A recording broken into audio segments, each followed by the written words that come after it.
spiritual and worldly forms as a kind of respect, a sensitivity by one person to another's existence. To be shown love is to feel ourselves the object of concern. Our presence is noted, our name is registered, our views are listened to, our failings are treated with indulgence, and our needs are ministered to. And under such care, we flourish. There may be differences between romantic and status forms of love. The latter has no sexual dimension. It cannot end in marriage.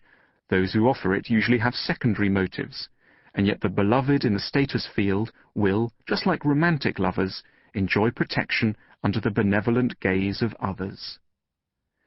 It's common to describe people who hold important positions in society as somebodies, and their inverse as nobodies. Nonsensical terms, really, for we're all individuals with identities and comparable claims on existence. But such words are apt in conveying the variations in the quality of treatment meted out to different groups. Those without status remain unseen, they're treated brusquely, their complexities are trampled upon, and their identities ignored. The impact of low status shouldn't be read in material terms alone. The penalty rarely lies, above subsistence levels at least, merely in physical discomfort. It lies also, and even primarily, in the challenge that low status poses to a sense of self-respect. Discomfort can be endured without complaint for long periods when it's unaccompanied by humiliation, as shown by the example of soldiers and explorers who've willingly endured privations that far exceeded those of the poorest in their societies, and yet who were sustained through their hardships by an awareness of the esteem they were held in by others. The benefits of high status are similarly seldom limited to wealth. We shouldn't be surprised to find many of the already affluent continuing to accumulate sums beyond anything that 5 generations might spend. Their endeavours are peculiar only if we insist on a strictly financial rationale behind wealth creation. As much as money, they seek the respect that stands to be derived from the process of gathering it. Let's listen to Adam Smith on the topic in his famous book, The Theory of Moral Sentiments. To what purpose is all the toil and bustle of this world? What is the end of avarice and ambition, of the pursuit of wealth, of power and preeminence? Is it to supply the necessities of nature? No, the wages of the meanest labourer can supply those. So what then are the advantages of that great purpose of human life which we call bettering our condition? It's this: to be observed, to be attended to be taken notice of with sympathy, complacency, and approbation. These are all the advantages which we can propose to derive from trying to better our condition. The rich man glories in his riches because he feels that they naturally draw upon him the attention of the world. And the poor man, on the contrary, is ashamed of his poverty because he feels that it places him out of the sight of mankind. To feel that we're taken no notice of necessarily disappoints the most ardent desires of human nature. The poor man goes out and comes in unheeded, and when in the midst of a crowd is in the same obscurity as if shut up in his own hovel. The man of rank and distinction, on the contrary, is observed by all the world. Everybody is eager to look at him and talk to him. His actions are the objects of the public care. Scarce a word, scarce a gesture will fall from him that is neglected. Every adult life could be said to be defined by 2 great love stories. The first, the story of our quest for sexual love, is well known and well charted. Its vagaries form the staple of music and literature. It's socially accepted and celebrated. But the second, the story of our quest for love from the world, is a more secret and shameful tale. If mentioned, it tends to be in caustic, mocking terms, something of interest chiefly to envious or deficient people. Or else the drive for status is interpreted in an economic sense alone. And yet, this second love story is no less intense than the first. It's no less complicated, important, or universal. And its setbacks are no less painful.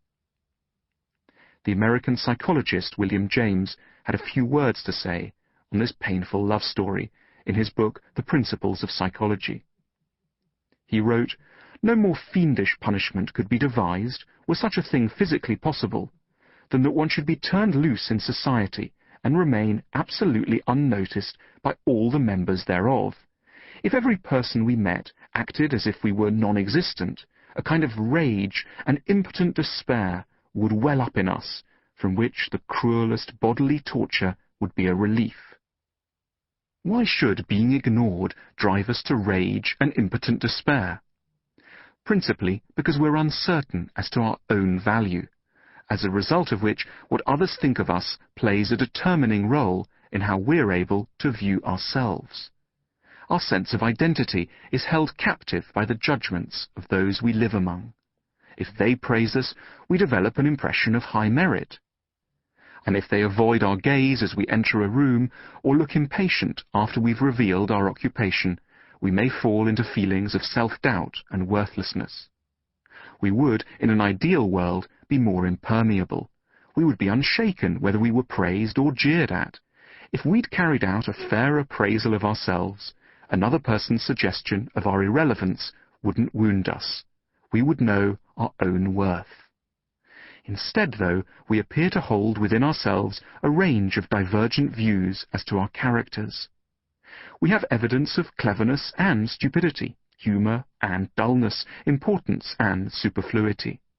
And in such wavering conditions, it typically falls to the attitude of society to settle the question of our significance. We seem beholden to the affections of others to endure ourselves. It shouldn't be surprising, therefore, if we're anxious about the place we occupy in the world. This place will determine how much love we are offered, and so, in turn, whether we can like or must lose confidence in ourselves. This place holds the key to a commodity of unprecedented importance to us, a love without which we will be unable to trust or abide by our own characters. In our earliest years, no one minds much what we do. Existence alone is enough to earn us unconditional affection. We can burp up our food, scream at the top of our voice, fail to earn any money, and have no important friends, and still be valued. But to reach adulthood means to take our place in a world dominated by a chilling new kind of character, the snob, whose behaviour lies at the heart of our anxieties about our status.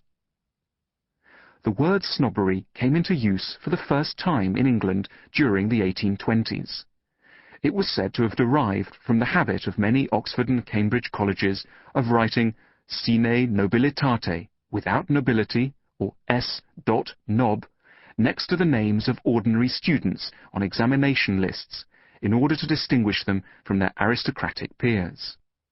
In the word's earliest days, a snob was taken to mean someone without high status, but it quickly assumed its modern and almost diametrically opposed meaning, someone offended by a lack of high status in others. It was also clear that those who first used the word were doing so pejoratively, to describe a process of discrimination they found regrettable and worthy of mockery. In his Book of Snobs, written in 1848, a pioneering essay on snobbery, William Thackeray observed that snobs had, over the previous 25 years, spread over England like the railroads. They are now known and recognized throughout an empire on which the sun never sets. But in truth, what was new was not snobbery, but a spirit of equality, beside which a traditional kind of discriminatory conduct now seemed increasingly unacceptable, to men like Thackeray at least. The distinctive mark of snobs is an insistence on a flawless equation between social rank and human worth. Though traditionally they may have been associated with an interest in the aristocracy, for they were first pinned down in language at a time and place when aristocrats stood at the apex of society, snobs can, through time, be found ingratiating themselves with a range of prominent groups, soldiers, bishops, poets, farmers, for the primary interest of snobs is power. The company of the snobbish enrages and unnerves because we sense how little of who we are, outside of our status, will govern their behaviour towards us. We may be endowed with a wisdom of solitude,